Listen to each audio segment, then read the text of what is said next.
So, అంతేగాకుండా ఎక్కువ muscles ఉంటాయన్నమాట ఇక్కడ. ఫర్ ఎగ్జాంపుల్ మనకు internal anal splinter, external anal splinter అని 2 మజిల్స్ ఉంటాయన్నమాట. ఈ మజిల్స్ ఎప్పుడైతే కాంట్రాక్ట్ అవుతాయో, ఈ కాంట్రాక్ట్ అయినప్పుడు ఇక్కడ కంజెషన్ అయ్యి, సో ఈ బ్లడ్ అనేది అక్కడే స్టాగ్నేట్ అయిపోతుందన్నమాట.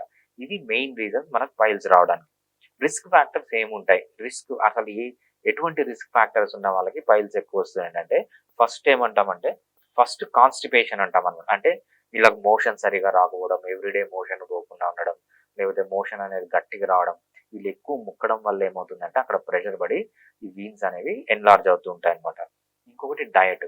సో వీళ్ళేంటంటే ఎక్కువ ఫైబరస్ డయట్ తీసుకోకుండా, సో ఫైబర్ లేకుండా, వాటర్ ఎక్కువ లేకుండా డైట్‌లో ఉంటే వీళ్ళ మోషన్ హార్డ్ అయిపోయి, సో ఎప్పుడైతే ముక్కుతారో వీళ్ళు పైల్స్ లాగా తయారవుతుంది.